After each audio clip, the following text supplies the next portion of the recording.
Thank you. Good morning, everybody. My apologies because some of my slides still in Indonesia language. This is I think, the first day that I can join fully because in the last 7 days in our country, there is happening emergency situations because omnibus law on job creations has been passed and it also become a new big threat for our struggle.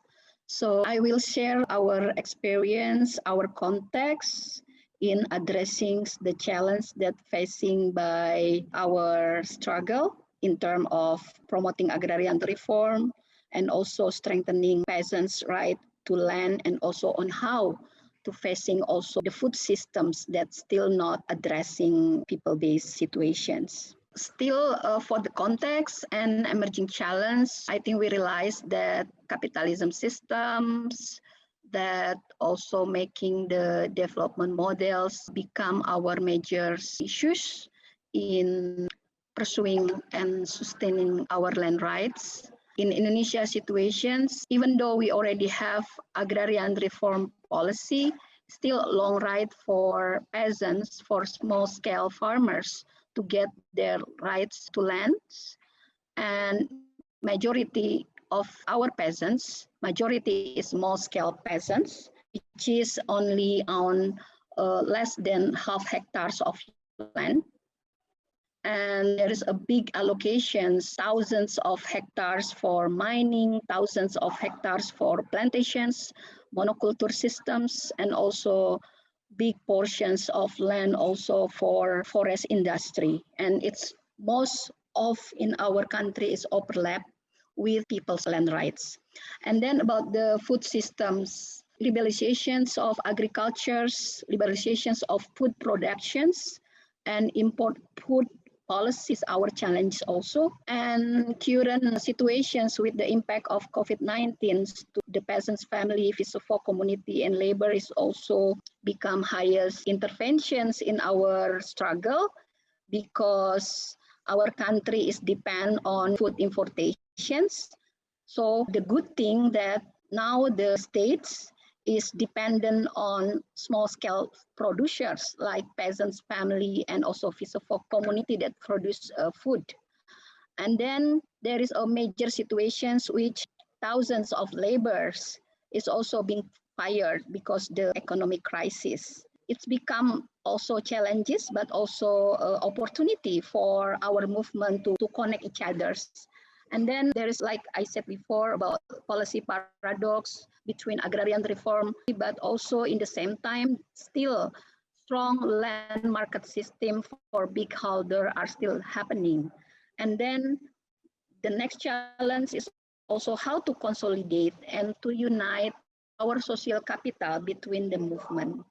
This is just an overview where our grassroots member has reclaimed their land. There is a 553 villages with over almost 700,000 hectares and thousands also of households. This is basically overlapped with many concessions in plantations, forestry concessions. So this is still a big challenge for us to getting land rights. Some has been redistributed, but majority of our locations still facing the challenge to getting the full rights. But our movement should also transforming, not just only waiting for the state or the government to implement agrarian reform, but also how we as the movement should transforming our struggle also. So in our context, KPA with the members, especially peasants members, creating an approach which is people-based agrarian reform village, where in those locations that has been reclaimed, we do a 4-step on how to transforming our struggle. First is transforming land control and ownership, even between the families, between the landholder among the peasants. So there is no injustice situations in the village level.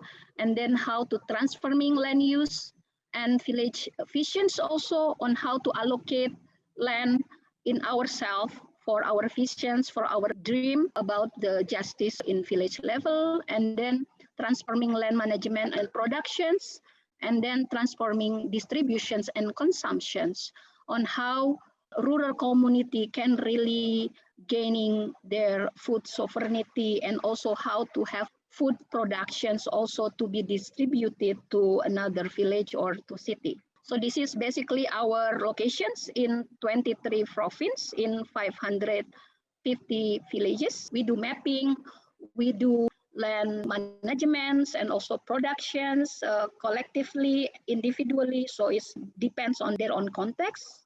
So this is the agricultural productions from our grassroots members that's still facing the challenge also on how to gaining the rights through agrarian reform policy. So this is on how we're facing the challenge during the pandemic COVID-19 situations. Our organizations having this scheme on how to collect and how to distribute the food productions from our people-based agrarian reform locations.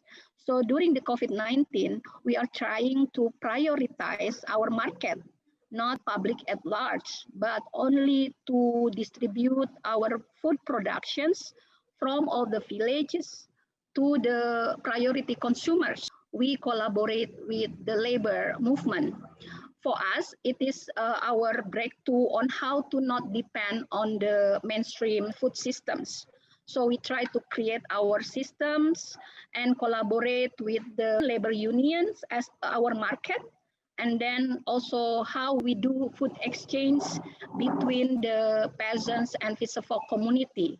We mobilize food donations, food crops for the villages that don't have any more land farming, and then to the cities also who get impact from the COVID-19 situations.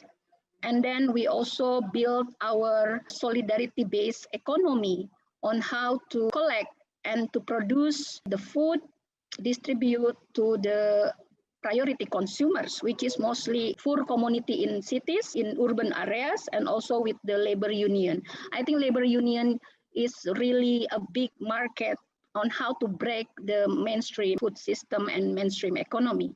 This is our initiative.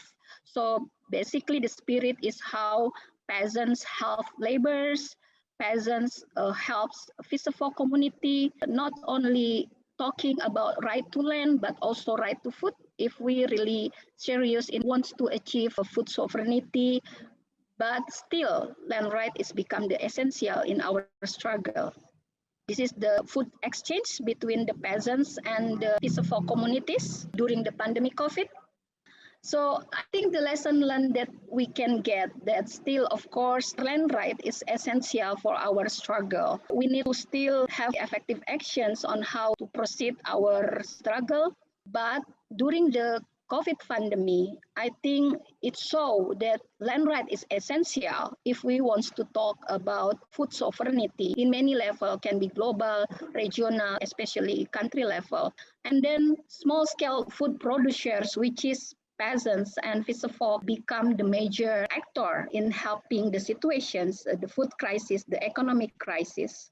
And in Indonesia context, the agriculture sectors become the first sector that help our crisis, economic crisis. So calling to the government is that monoculture systems or land grabbing for the big holder is making our vulnerable situations for the economic and food crisis.